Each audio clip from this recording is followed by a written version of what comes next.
Kalau kamu punah itu kan secara eksistensial maupun secara esensial.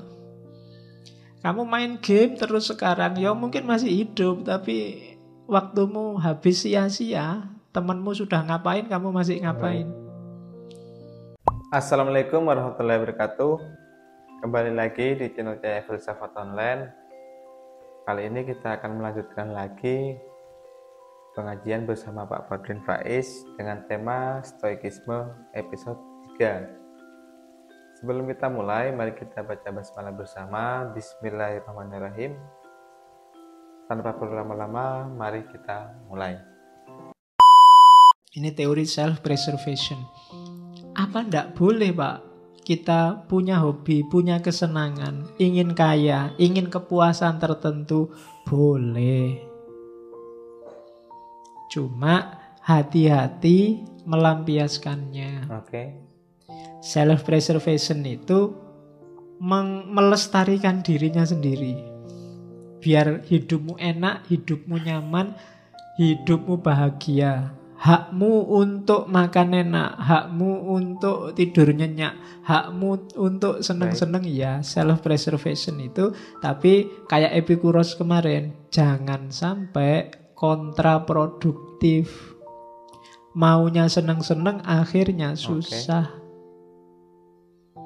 Kayak yang minum oplosan itu kan, maunya seneng-seneng, tapi akhirnya wallahu a'lam bishawab, innalillahi. Nah, itu kontraproduktif namanya. Ya seneng sama game ndak apa-apa, seneng sama internet ndak apa-apa, seneng sama WA ndak apa-apa, tapi penuhilah secukupnya. Dalam rangka apa? Self-preservation.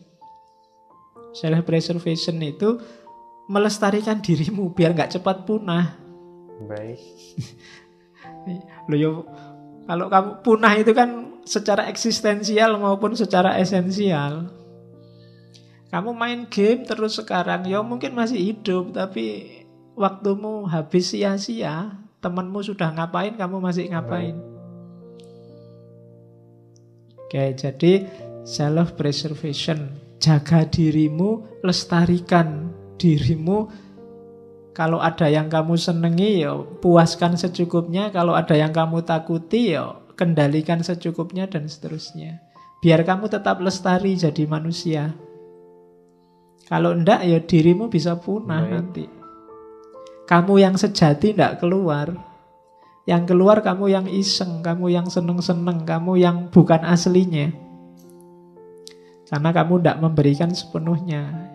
Suka lihat TV ya enggak apa-apa, ini sekedarnya saja. Jangan pulang dari kampus di depan TV sampai malam cekelani remote. Enggak pindah-pindah.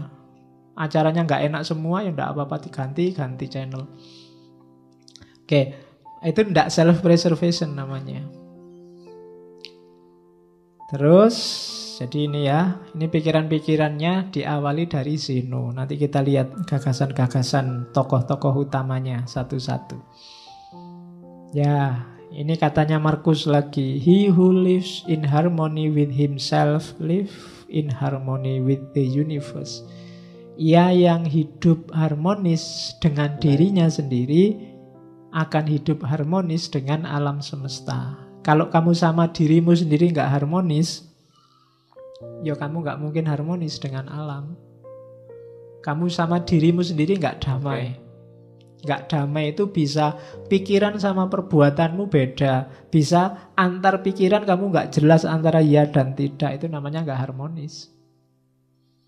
Pingin mutusin apa tapi nggak bisa. Pingin A tapi yang terjadi B, itu nggak harmonis sudah. Kalau dalam dirimu sendiri perang terus, oh ya sudah, kamu tidak akan bisa harmonis dengan alam semesta. Maka harmonislah. Apalagi sama orang lain, sama dirimu sendiri kamu gegeran terus.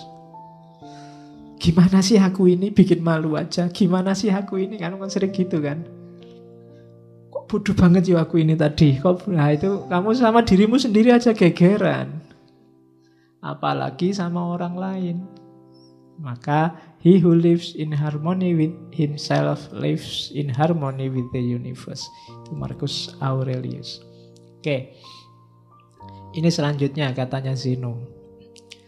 Saya bilang tadi ya di awal, Zeno dari Citium, bukan Zeno dari Elia. Karena nama Zeno itu banyak. Ada yang menganalisis dia satu akar kata sama Zen. Tapi nggak tahu juga. Ya memang ada kata-kata Zenonya, Zennya. Kalau yang nonton kartun Dragon Ball juga ada Zeno sama. Ya, yang nonton Dragon Ball Super itu, ya itu yang paling jagoan di antara jagoan itu. Padahal kecil. Oke, yang tidak suka kartun tidak ngerti mesti.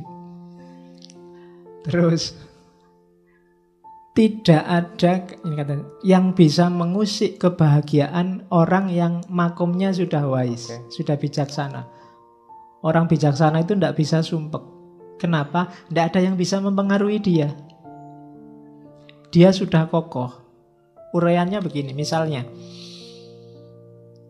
anggap apa yang paling bikin kamu tidak bahagia? Baik.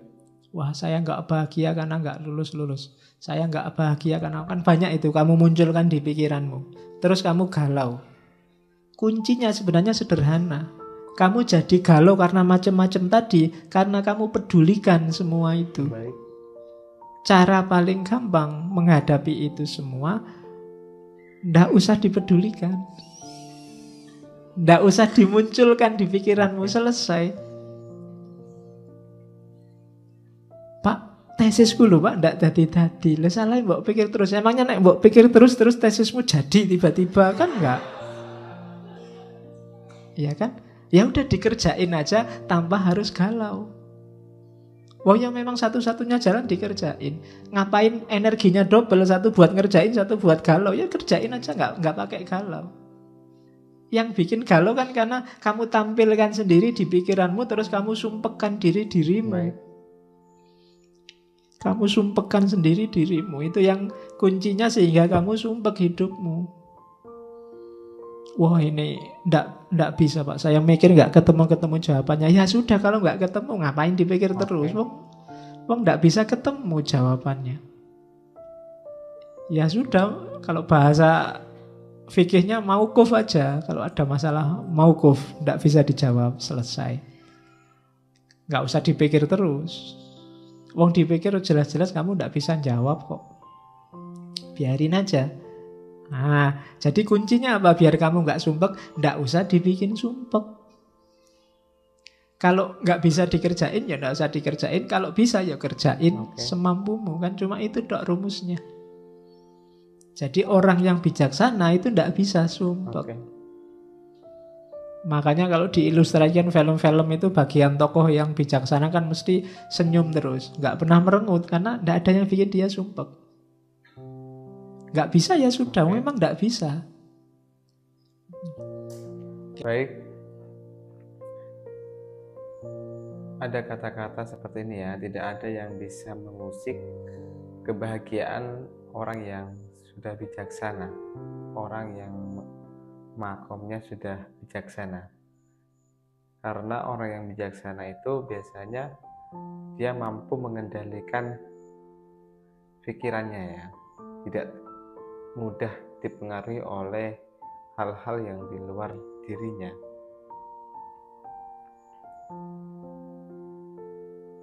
Misalnya, kita contohkan cewek lagi ya, kita habis diputus pacar, akhirnya kita galau. Bagaimana cara agar kita tidak galau, agar kita tidak sedih? Ya udah, tidak perlu dimunculkan pikiran-pikiran yang membuat kita galau itu. Nyatanya juga sudah putus. Nah, biasanya yang membuat kita selalu sedih, kita terlalu memperdulikan hal-hal yang membuat pikiran itu menjadi sedih. Nah, menurut Zenus dari kelompok Stoa, itu ketika kita mengalami suatu masalah, kalau memang sudah tidak ada jalannya, ya udah, gak usah dipedulikan, gitu. Jadi kendali suatu masalah menjadi masalah atau tidak itu kuncinya ada di pikiran kita ya. Oke, kita lanjut lagi. Jadi yang bikin kita galau ternyata apa? Ya penilaian kita sendiri. Yang bikin kamu nggak bahagia dirimu sendiri. Baik. Cuma itu. Jadi tidak ada yang bisa mengusik kebahagiaan orang yang bijaksana. Orang bijaksana biasanya stabil, tenang, tidak gampang terpengaruh. Karena dia sudah ngerti porsi-porsinya. Oke, terus. Nah, katanya Markus lagi. Reject your sense of injury and the injury itself disappears. Tolaklah rasa sakit itu, dan rasa sakit itu akan hilang. Jangan mau lama-lama sakit. Baik. Patah hati misalnya, kasih waktu aja secukupnya. Atau tolaklah. Diputus sih diputus, nggak pakai sakit sih ya biasa aja. Kemarin berdua, sekarang sendiri. Kan cuma itu aja situasinya. Oke, betul. Kalau kamu nggak mau sakit, nggak akan sakit. Hanya kamu mau sakit sih. Akhirnya dipikir-pikir sendiri, dibikin-bikin puisi sendiri, dibikin terus. Jadi terus kamu sumpek sendiri. Jadi tolak aja rasa sakit itu. Habis dimarahi dosen, sakit hatiku. Lah ngapain? Aku nggak mau sakit. Nggak sakit. Tapi karena kamu mau memasukkan rasa sakit itu dalam dirimu, ya sakit. Jadi reject your sense of injury and the injury itself disappears. Wong kamu baca WA aja kadang mangkel, kadang marah, kadang sakit, lu ngapain? Wong yang bikin ngawur kok, kadang ngarang-ngarang, kadang bohong. Wong kamu sudah ngerti hoak itu loh, kamu marah. Lah kok maunya kamu menghabiskan energi untuk marah terhadap sesuatu yang tidak ada hubungannya sama dirimu. Kamu sakit tentang sesuatu yang menurut kamu itu tidak benar. Tidak benar kok bikin kamu sakit. Ya nggak usah. Jadi reject, tolaklah rasa sakit itu dan dia akan hilang. Baik, ini juga dari Marcus Aurelius ya.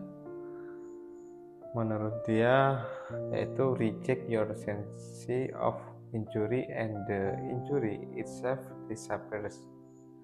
Tolaklah rasa sakit, maka rasa sakit itu akan hilang. Jadi jangan kita dikendalikan oleh rasa sakit, tapi kita yang mengendalikan. Misal kita nembak cewek lagi ya, nembak cewek dan ditolak, memang sakit sih, tapi jangan kita mau dikendalikan itu. Tolaklah rasa sakit, jangan dimasukkan. Ya pikir aja, alah, emang baru nolak cuma satu, sedangkan wanita yang ada di dunia ini bermiliar-miliar, masih banyak pilihan-pilihan yang lain. Kan akhirnya kita tidak akan merasa sakit. Kadang juga kita terpengaruh di media sosial ya. Ada sesuatu yang membuat kita jengkel, komen-komen dari netizen, misalnya kita ngupload suatu hal kebaikan, konten kebaikan, tapi ada yang tidak setuju, ada yang mencibir. Kita masukkan ke hati, ke pikiran, akhirnya kita galau, sakit. Ngapain? Kata Marcus Aurelius. Jangan mau dikendalikan. Dia juga yang nulis mungkin tidak serius kan. Nah, jadi tolaklah rasa sakit itu, maka rasa sakit itu akan hilang. Kita yang mengendalikan rasa sakit, jangan mau kita yang dikendalikan. Oke, kita lanjut. Itu yang katanya Marcus Aurelius. Jadi jangan mau sakit, jangan mau galau. Kuncinya lagi-lagi ternyata di pikiran. Kamu sendiri yang mendramatisir, sehingga kasus biasa-biasa kayak film India. Jadi kamu terus nangis, padahal ya biasa aja. Ya kayak kapan tadi apa ya, saya dapat WA yang anak kecil ayamnya mati terus dia nangis itu. Itu kan ayam mati biasa, tapi ya karena anak kecil nangis. Kalau kamu ikut nangis juga, itu baru bahaya. Baik. Jadi yang kayak gitu kamu nggak bisa menolak. Ada banyak hal yang sudahlah, itu nggak penting. Oke, terus. Dan itu nanti hubungannya dengan kontrol kita atas keinginan. Baik. Manusia itu memang fitrahnya dia bahagia kalau keinginannya tercapai. Oke. Berarti kunci kebahagiaanmu ada di keinginan. Maka pinter-pinterlah menegaskan keinginan. Baik. Begitu kamu keliru, kamu sedang bunuh diri. Bikin keinginan, rancang keinginan yang dalam kontrolmu, kayak tadi. Bukan sesuatu yang di luar jangkauanmu. Oke. Jadi, karena kalau kamu menginginkan sesuatu yang di luar jangkauanmu, hasilnya pasti kecewa. Baik. Jangan menginginkan sesuatu yang di luar jangkauanmu. Wong kamu sudah jelas sekarang semester 14 sudah mau kena DO. Saya cita-citanya cum laude, Pak, tercepat terbang. Wis ora iso jelas itu. Daripada kamu stres mending sudah yang penting lulus. Baik. Ya, jadi jangan menginginkan sesuatu yang di luar jangkauanmu. Nanti lihat artis di TV kamu jatuh cinta. Pokoknya aku harus dapat dia. Ya, tidak mungkin, jauh. Wong artis itu, kamu siapa? Kan begitu. Nanti daripada kamu stres, tidak karuan juntrungannya loh. Ya cukup kamu beli kaca aja, lihat di kamar. Oke, jadi jangan menginginkan yang di luar jangkauan. Ukur kekuatanmu. Terus, karena kamu bisa kecewa kalau salah menetapkan keinginan. Saya, Pak, mulai sekarang ingin tiap malam sholat tahajud. Mulai jam 1 sampai subuh. Baik. Nggak putus-putus. Wis kecewa mesti kamu nanti. Iya. Kenapa? Mungkin di luar jangkauanmu, wong kamu sholat subuh, ayo. Iya. Jadi inginkan yang dalam jangkauanmu. Itu penting bagi yang tidak ingin stres. Oke. Kunci agar kita tidak mudah stres adalah kita mampu mengontrol atas keinginannya. Jadi jangan menginginkan sesuatu yang tidak bisa kita jangkau, jangan menginginkan sesuatu yang tidak bisa kita dapatkan. Karena ketika kita terlalu menginginkan sesuatu yang tidak bisa kita jangkau, itu nanti ujung-ujungnya akan kecewa, dan kecewa juga akan mengakibatkan kita stres ya, karena keinginan itu tidak kita dapatkan. Misalnya ketika kita suka artis-artis Korea, kita suka banget ini, akhirnya kita mempunyai keinginan bagaimana agar saya bisa suatu saat nikah sama salah satu artis Korea ini. Nah, menurut Stoa, ukur kekuatanmu,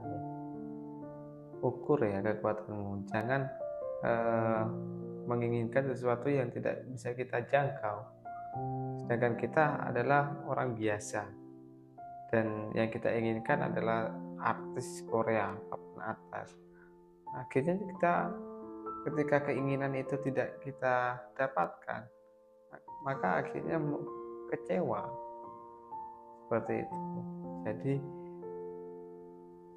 kita kontrol keinginan-keinginan itu, kita kontrol sesuai apa yang bisa kita jangkau gitu ya, agar kita tidak mudah kecewa atas keinginan kita sendiri. Baik, kita lanjut. Karena itu, kalau tiba-tiba terbersit apapun yang menurutmu itu di luar jangkauanmu, kalimatnya Stoa apa? You are nothing in relation to me. Kamu tidak ada hubungannya sama aku. Jadi jauh. Jalan-jalan di mall, lihat orang belanja baju banyak sekali, harganya ratusan ribu. Kamu mau beli kaos 40 ribu aja diwolak-walik gitu. Nah, lihat orang itu, nggak ada hubungannya sama aku. Kita beda dunia. Nggak usah membayang-bayangkan, menginginkan yang kayak yang kamu lihat. Nanti kamu malah stres sendiri. Jadi kamu harus punya senjata ini tadi. You are nothing in relation to me. Baik. Ada cowok cewek pacaran, cakep, cowoknya cakep, ceweknya cakep, kamu nonton, kamu jomblo sudah bertahun-tahun. Biar nggak galau apa? You are nothing in relation to me.